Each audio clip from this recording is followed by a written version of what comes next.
Áno. El komandante, nemáte tu tohoto, jak sa volá? Čas, poprosím.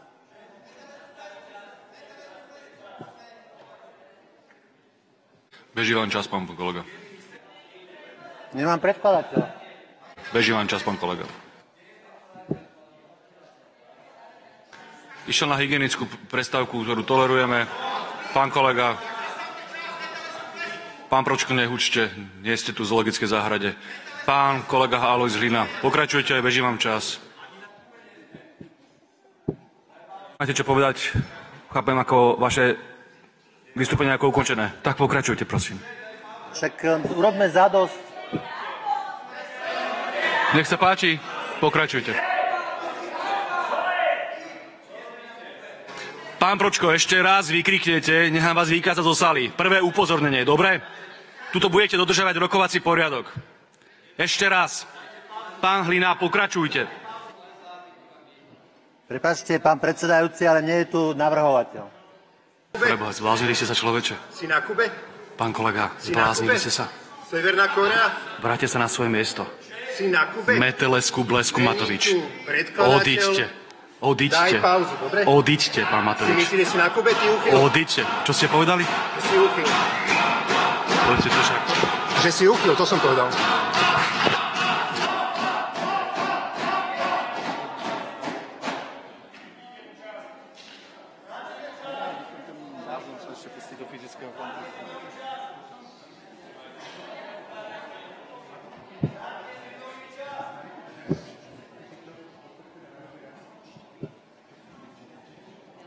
Pán predsedajúci, naozaj vás prosím, mám pocit, že už aj tie 2 minúty, čo ste spomínali, ubehli. Predkladateľ tu stále nie je.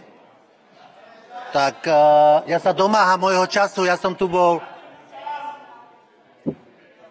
Prosím? No?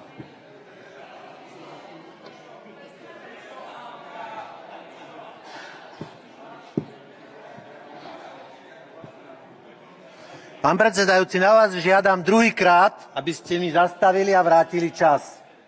Nemáte tu predkladateľa. Prosím vás, rešpektujte to. Pán Hlina, beží vám stále čas. Pán Matovič, vráťte sa na svoje miesto, porušujete rokovací poriadok. Vyzývam vás prvýkrát.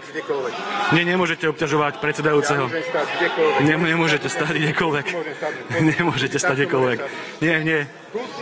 Toto nie je ústav pre duševne chorých, toto je parlament, pán Matovič. Choďte na svoje miesto, nech sa páči. Pán predsedajúci, žiadam vás, zastavte... Pán kolega, čas vám beží. Ak toto je súčasťou vášho prejavu, nech sa páči. Čas vám beží. Predkladateľa. Nemám tu predkladateľa. Prosím vás, nerobte to. Čo to robíte? Čo to robíte už? Nebláznite. Kde ste? Alebo viedol pán... Nebláznite. Už ste to mohli mať za sebou. Žiadam zastaviť a vrátiť čas. Žiadam zastaviť a vrátiť čas. Tak to funguje. Ale to v tomto prípade nemáme ako meniť predpisy. Prečo by sme to mali meniť? Nie je povinnosťou navrhovateľa tu byť. Nevykladajte si rokovací poriadok po svojom, kolegyne, kolegovia. Dobre? Nebude tu pán navrhovateľ, pretože tu nemusí v treťom čítaní byť, tak ako nebýva pri žiadnom inom, lebo že sme v hlasovaní. Takže to prosím, rešpektujte. A vy, kolegovia, kolegyne, kľud. Pán poslanec, nechajte prejsť pána poslanca.